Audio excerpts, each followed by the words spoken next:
Good morning. Welcome to my Wednesday devotional.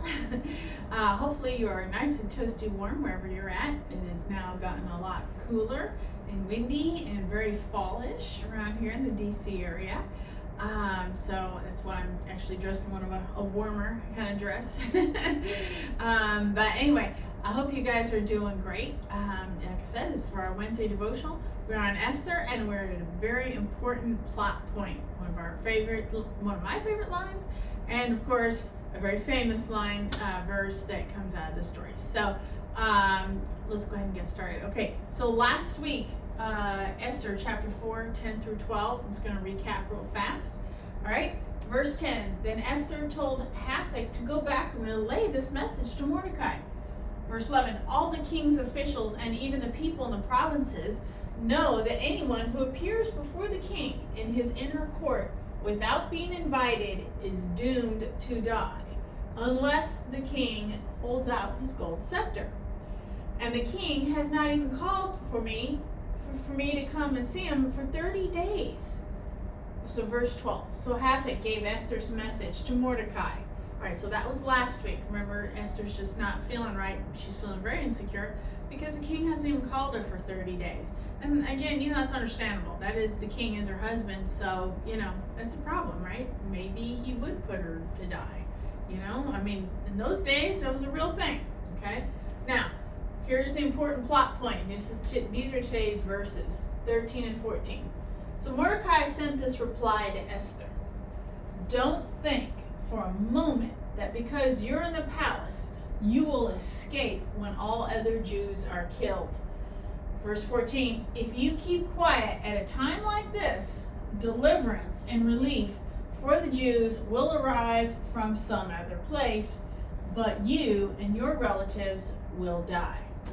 Who knows if perhaps you were made queen for just such a time as this.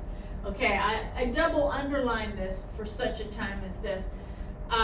That is quite the famous, tagline that you might see at Hobby Lobby or some other Christian bookstores. For such a time as this has been like, the title of the books, the books people use for Bible studies and group studies and stuff like that.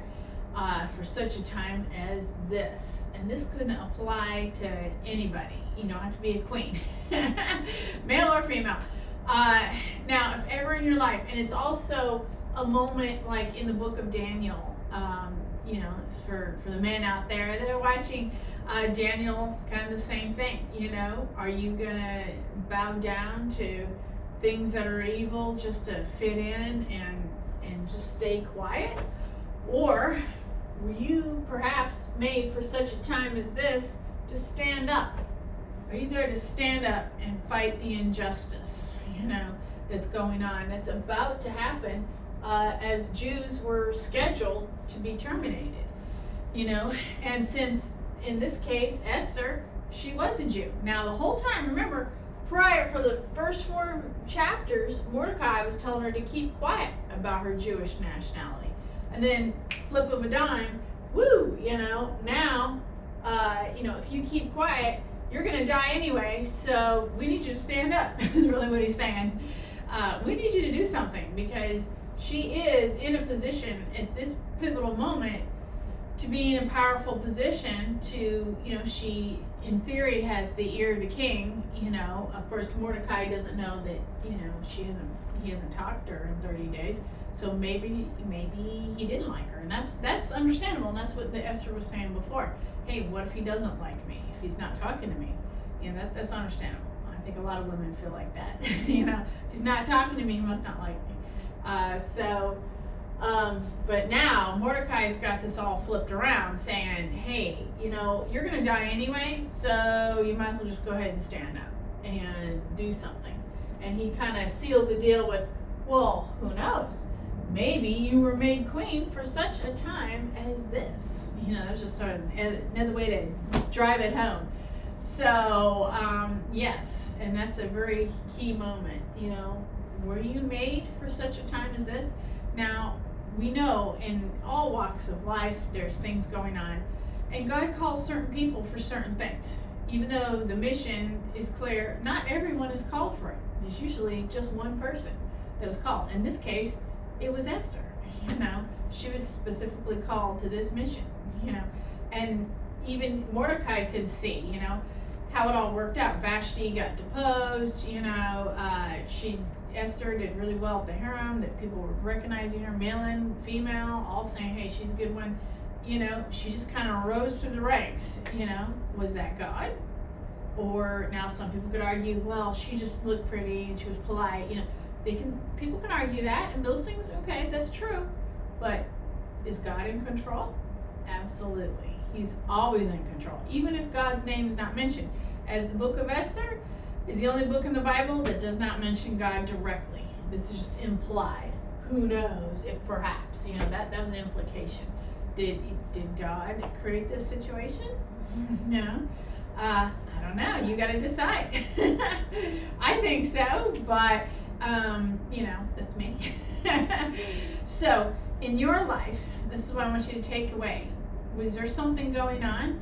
Were you called by God to stand up and for such a time as this? And if you are, how do you respond?